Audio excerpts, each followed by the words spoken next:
very excited to be here. I'm Jeff Mundee, it says. And I've been trying at game design for a while. I've had a few different game projects, and so I like to think that I've learned something from those. And so sometimes I'll be teaching, and sometimes I'll be working with companies on games and stuff, and it's usually around design and production. So that's kind of where I'm coming from.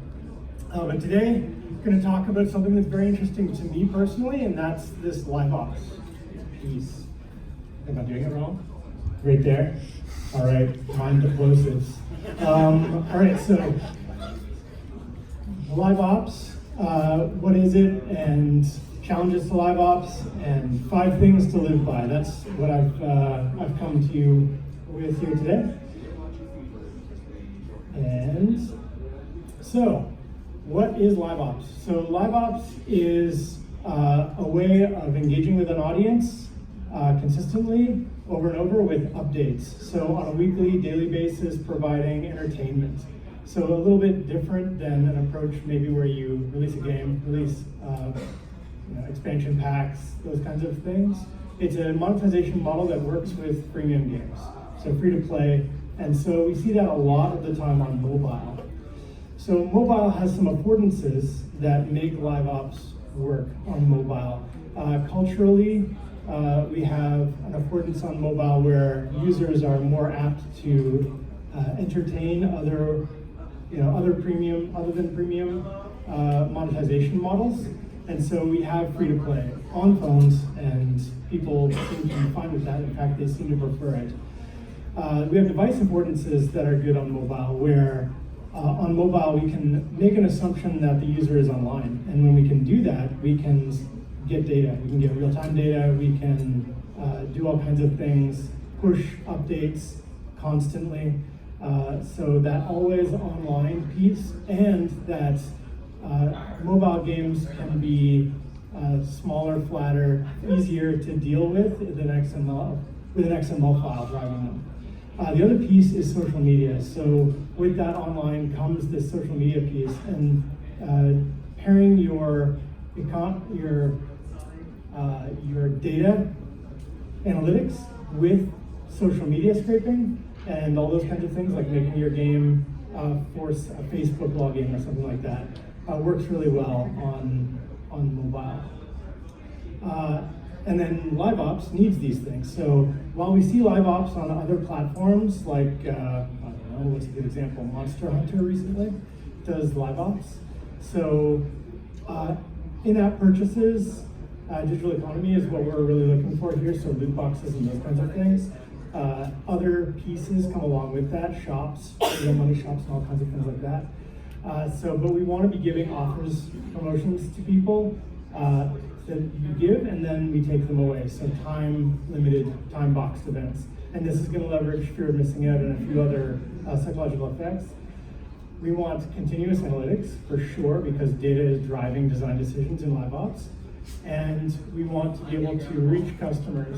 And so when we want to reach customers, social media is there, the always online is there, and so it's a natural fit for the affordances of mobile again, and then user attention acquisition. So there's really great metrics on mobile built in, and then we build on top of that all kinds of metrics with different third parties. So in this, the core, like I said, is banners, gacha, and I'm doing this mostly in the context of a game called Final Fantasy Record Keeper, which I've been keeping tabs on for several years now, which exemplifies some live ops practices in many ways. So here they've got their banners and boxes, and what we're doing with these is creating a spend, some way for players to try and get advantages in the game, or progress in the game, or get fancy things in the game. And so this is what they're doing, and this is all randomized loot, all kind of loot box stuff.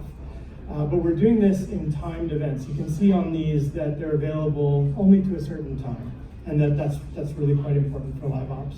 So in live ops, when we're doing these things, you're planning certainly weeks and months ahead of time, but also having a roadmap more than a year, you're going to be pivoting too much.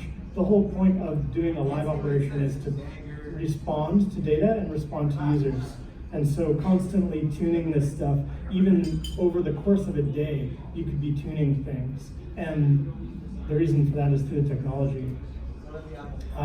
One great way to drive live ops and drive spend is competitive play. It's a really important piece to live ops. If you don't have competitive play, then you're going to miss out on one of my key 5 things, which is the player-driven spend. But in competitive play, whenever we have this, we have social built in, and we can leverage a whole bunch of pieces for live ops. Time limited access, so this is the fear of missing out piece. So a player you might set an event with a reward that players really, really want, like the Chocobo suit here. And in the event, you're going to want to tune that so that a player will maybe only be able to reasonably get 4 out of 5 of the things that they need. And then as the thing is going along, the pressure starts to build with sunk costs and with just their own laziness. And so if a player really wants it and they're a spender, then they're going to just pay and get whatever they need to give them the advantage to maybe power through. A player that's gotten a portion of it might need to spend to get that last little bit if they're not going to have time to finish it, those kinds of things. And so this time boxing, this limited access, this is what we're going to do. So with a login bonus, for example, we're going to give a different login bonus for different periods of time. Or with challenges, we're going to give challenges that are not always available. They're only available for a limited time. Currencies, maybe swapping out currencies at different time intervals. So you know that this week is a week for orbs. Last week was a week for gems. Next week will be a week for gold. Those kinds of things. And so players can get into scheduling or managing their online time with your game to get the things that they're most interested in.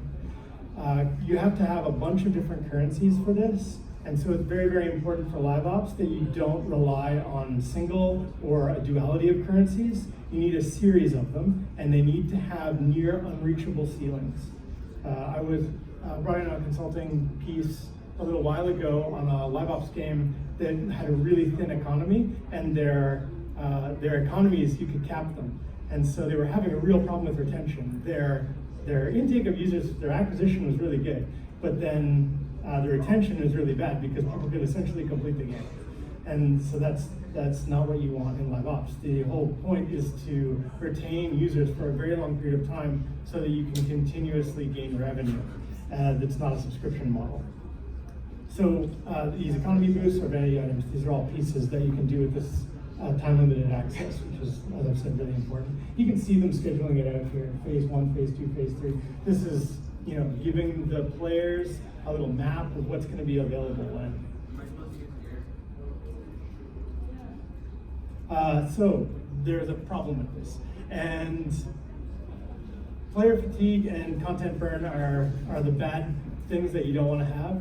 So if you're constantly trying to get people to spend, they're not going to be very happy with you, number one, and you're just going to burn them out. You're either going to burn out the players, just not going to be able to get through the content, and they're going to stop caring about it because it's just too much for them to handle, or you're going to be demanding just too much spend, and they're not going to want to do that. So it's a balance, constant balance between how fast people are burning through your content, how much engagement or reward you're giving them, and what kind of revenue you're balancing with that. When you elicit a spend, you need to be eliciting a spend on a decent pattern where people will be willing to spend, where they've had value, they've had a ramp, there's a goal in sight, and then they would be much more likely to spend.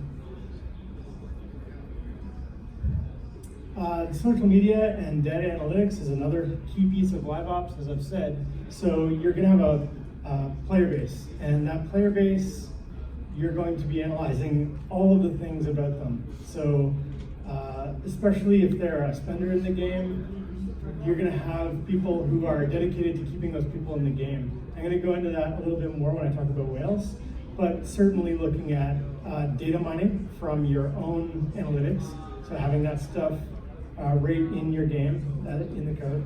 and then other mined data that you're getting from social media, like Facebook, Twitter, all those kinds of things. Your Facebook wall is something you're scraping daily, and you've got an analytics department that is usually feeding answers to questions to the designers, the live ops designers. And those live ops designers are doing multiple releases a week, sometimes more than one a day, and they're liaising with the community managers, and the community managers are on there trying to put out the fires on social media. So the players are yelling and screaming that a challenge is too difficult, you'll tune it, and the community managers will be online on social media dealing with that stuff. Usually you have a fan site, and you can actually funnel users in the game to your site and have all kinds of other things to elicit engagement. So you might have a promotional piece where they need to go to the web on the website and fill out some kind of survey, or maybe not a survey, but some kind of a test of engagement that you can create for the users. And you can do this as game, as like some kind of a mini game. That's something that FFRK has done, has done several times. And what they're doing there is they're gathering data and getting more social media links. So whaling is an interesting topic. So a whale just means someone who is a spender in the game, and these can be extreme. So one studio, Canadian studio, had a whale that spent $110 million on their little cell phone game.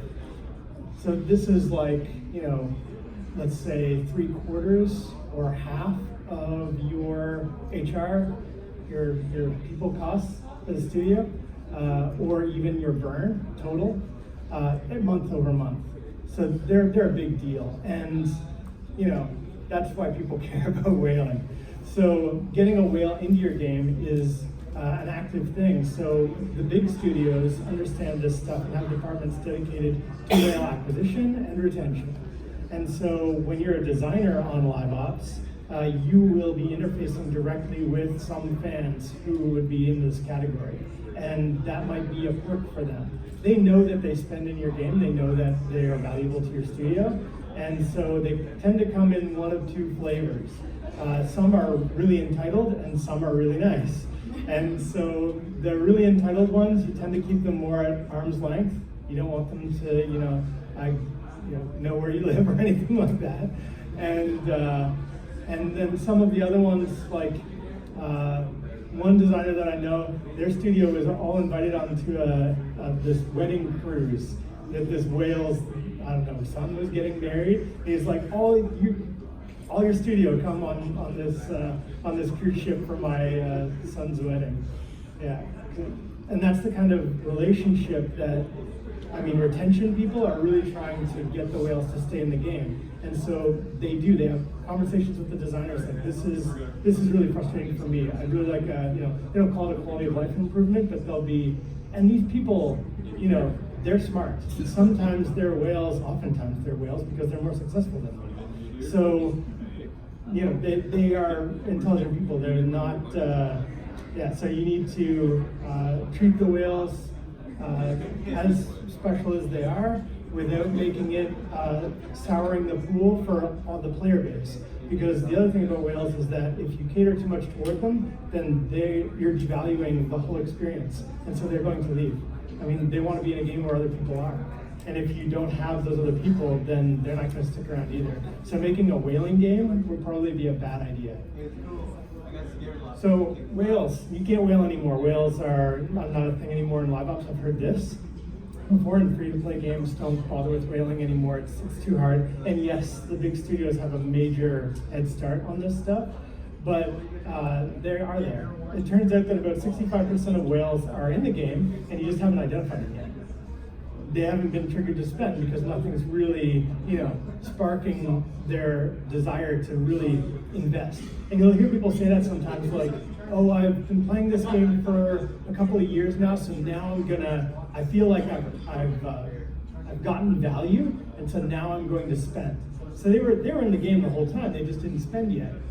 And sometimes it's, it's just the dragon stuff over and over again, dragon stuff over and on, not just another. Griffins, oh my goodness. I'm like, I've got to get this stuff. So then they're in, and that's when you might discover them.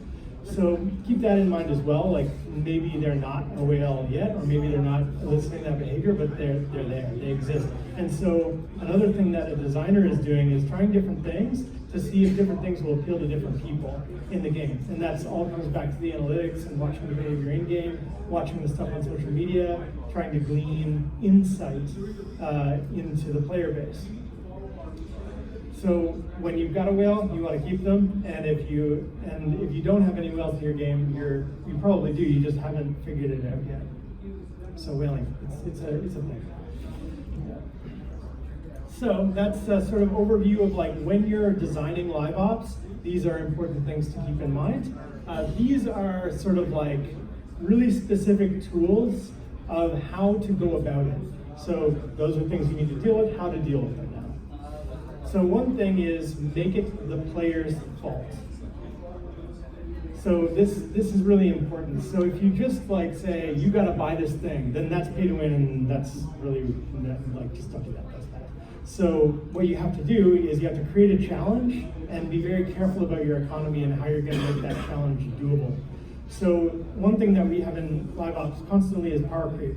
So what that means is the items and the rewards get more and more and more and more as you go along, and the challenge gets greater and greater and greater and greater. And so there's this curve, and you're minding the middle. So there's going to be top performers that are just like they're awake all the time, free playing your game, and those people, like if there's 250 units that they can get in a week, they will get 250 units that week.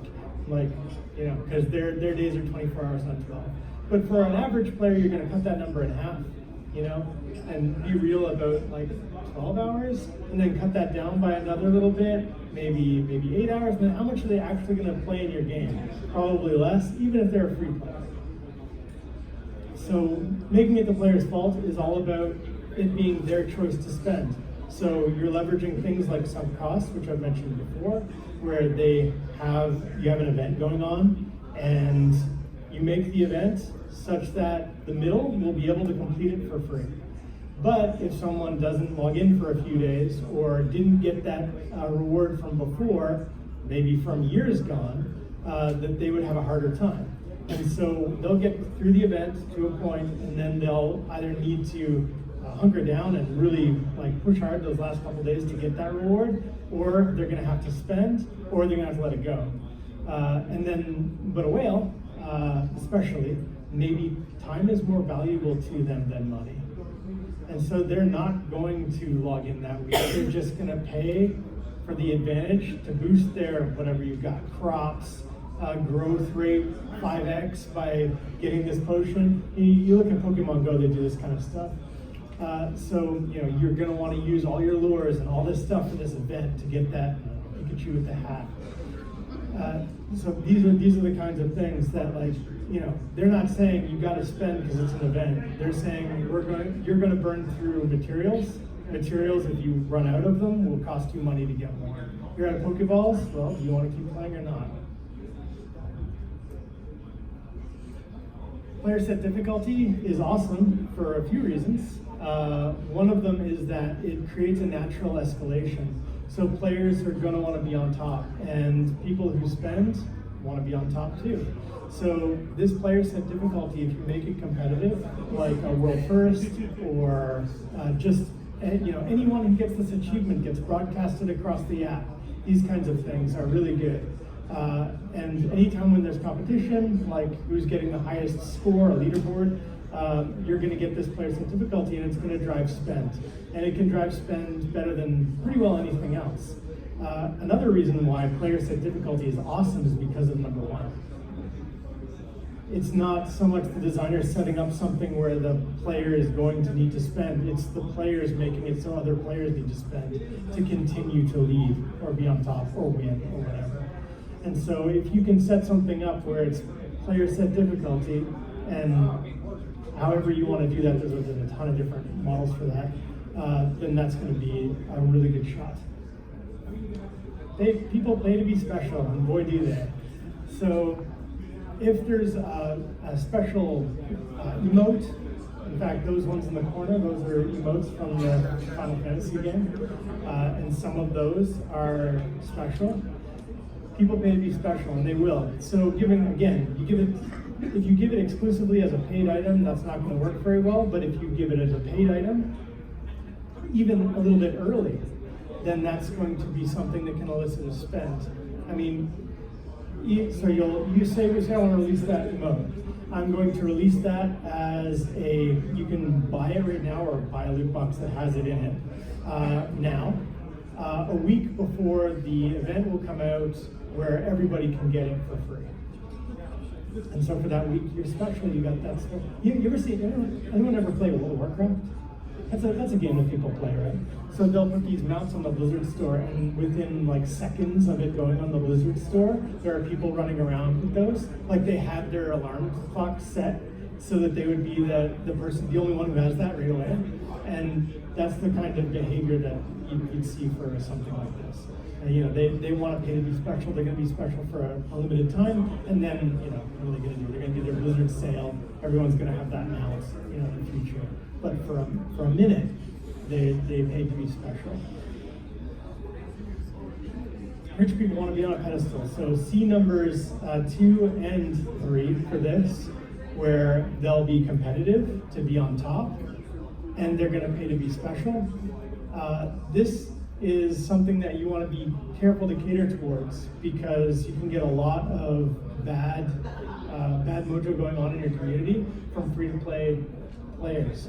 But if, like I said, you offer a free way to get it, it's reasonable, not some ridiculous marathon to get it, but in the normal course of playing the game, you'll get these things. Then this gets a lot better. If you've got a direct path to win by some spend, then that's going to be bad again. But certainly this, putting them on top. And if you don't have a mechanism in your game to be able to do this, if you have no pedestal, then you're going to lose out on this piece of live ops. You need to create this. So this can be a leaderboard. Leaderboards are a little thin though, and they don't match well with our time boxing either. So having timed events or seasons, is that game Fortnite? Yeah, they do that. Seasons. Any of this kind of time boxing stuff that you can do to have a rotating pedestal is good. And then making sure that your whales can feel like they can get to a pedestal. There's one for them. And the last one, number 5, is the magic of 20%. So live ops, like I've said, it's really, really fast. You're releasing all the time. And so you need some shortcuts. And it turns out that after a whole lot of math and spreadsheets and experience, it turns out that if you've got something and you need to balance it, you're 20% plus or minus your gut. That's where it's got to be. And then from there, you can move. But if you need to push a release today, then 20% is it. So like I said before, if I've got like 250 in the week, or 250 units is the week, I'll cut that in half for a real week because people need to sleep. And then that's pretty much my hardcore. Then if I take 20% of that down to something reasonable for people, then really what my target should be is, that 20%.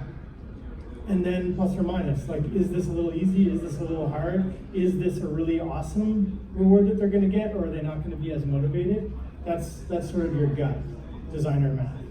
It's not, it's not data driven to the nth, it's not the actual number, and that's kind of the point, is that if this 20% number comes up over and over and over again, if we need to tune by 20. That's the kicker. So yeah, that's my live ops. Questions?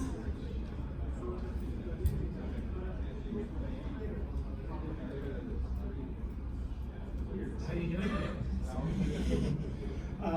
So RNG versus direct purchase. When should one use one or the other? Okay, so RNG. So random number generation is leveraging Skinnerian schedules of reinforcement, right? So we're doing the variable and ratio, right? No, variable ratio and interval. So So what we're doing there, so I wish I had that slide on me. But so what we're doing there is people are very much more likely to try if there's a chance of winning rather than there being a sure thing of winning. And you might have felt this before playing as well. Like, you know, there's that reward and you can get to it someday. It's like there's this, you know, secret finding community. I'll go WoW again. So World of Warcraft secret finding community, they found this, I don't know, mount that everybody wants. Everybody wants mounts and WoW, that's pretty much the idea. So you can go and get that anytime. You just follow the map on Wowhead and you'll get it. I'm gonna get that someday. Someday when I'm bored, I'll get that. But I've got to do my raid this week because it could happen this week. And that's it's a really strong driver. So, but you don't want to abuse it either. It's that burnout thing as well. If you're just random, and nothing is, there's no progress, then you're gonna have burnout there. So you need to have a balance. And generally speaking, what you'll see and what's tried and true is to have that randomization, especially a schedule randomization that's an interval of any kind.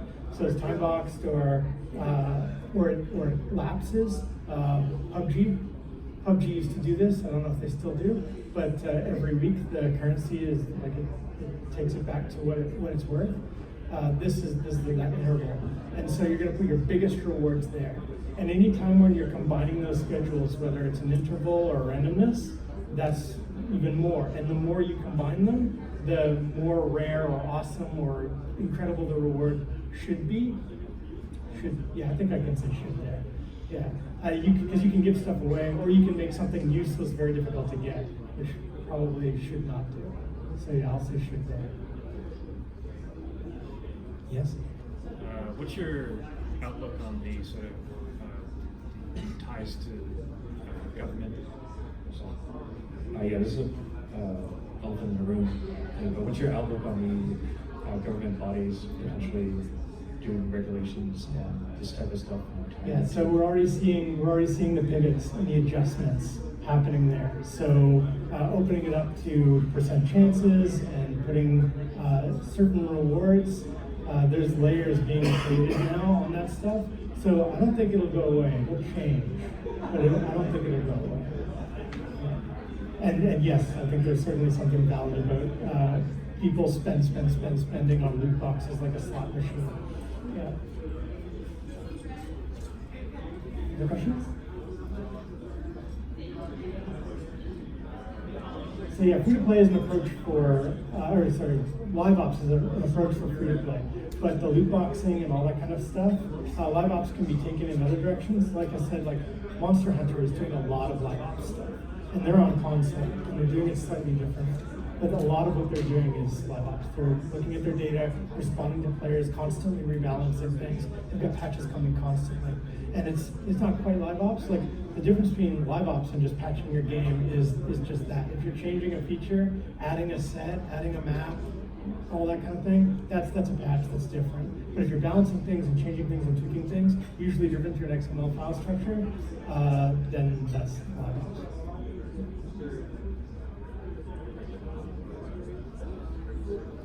Any other questions? Cool. Thank you. Thanks, sir.